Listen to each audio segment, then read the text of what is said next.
धूर्त भेड़िया। ब्रह्मारण्य नामक एक वन था। उसमें कर्पूरतिलक नाम का एक बलशाली हाथी रहता था। देह में और शक्ति में सबसे बड़ा होने से वन में उसका बहुत रौब था। उसे देख सारे बाकी पशु प्राणी उससे दूर ही रहते थे।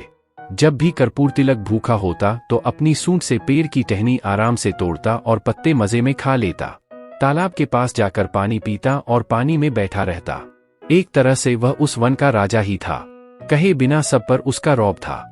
वैसे ना वह किसी को परेशान करता था, ना किसी के काम में दखल देता था। फिर भी कुछ जानवर उससे जलते थे। जंगल के भेड़ियों को यह बात अच्छी नहीं लगती थी। उन सब ने मिलकर सोचा, किसी तरह इस हाथी को सबक सिखाना चाहिए और इसे अपने रास्ते से हटा देना चाहिए। उसका इतना बड़ा शरीर है, उसे मारकर उसका मांस भी हम काफी दिनों तक खा सकते हैं।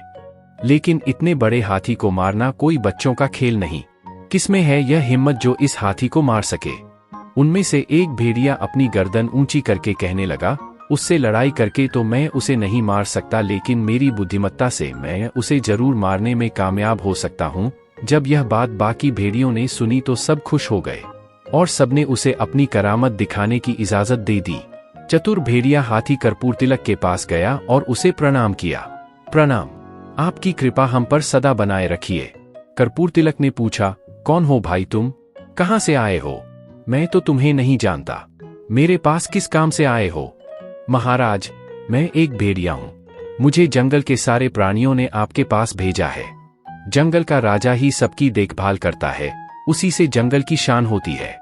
लेकिन अफसोस की बात यह है कि अपने जंगल में कोई राजा ही नहीं। हम सब ने मिलकर सोचा कि आप जैसे बलवान को ही जंगल का राजा बनाना चाहिए। इसलिए राज्याभिषेक का मुहूर्त हमने निकाला है।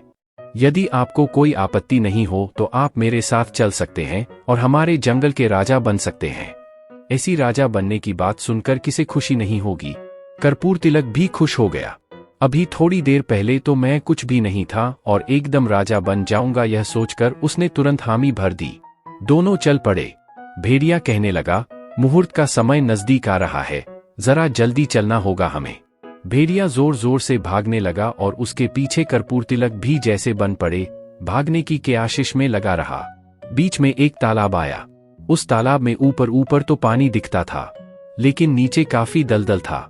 भेड़िया छोटा होने के कारण कूदकर तालाब को पार कर गया और पीछे मुड़कर देखने लगा कि कर्पूरतिलक कहाँ तक पहुंचा है। कर्पूरतिलक अपना भारी शरीर लेकर जैसे ही तालाब में जाने लगा तो दलदल में फंसता ही चला गया। निकल न पाने के कारण में वह भेड़िए को आवाज लगा रहा था, अरे दोस्त, मुझे जरा मदद करोगे? मैं इस दलदल से निकल नहीं पा रहा हूँ। लेकिन भेड़िए का जवाब तो अलग ही आया, अरे मूर्ख हाथी, मुझ जैसे भेड़िए पर तुमने यकीन तो किया, लेकिन अब भुगतो और अपनी मौत की घड़ियां गिनते रहो। मैं तो चला। यह कहकर भेड़िया खुशी से अपने साथियों को यह खुशखबरी देने के लिए दौड़ पड़ा। बेचारा कर्पूरतिलक। इसीलिए कहा गया है कि एकदम से किसी पर यकीन ना करने में ही भलाई होती है।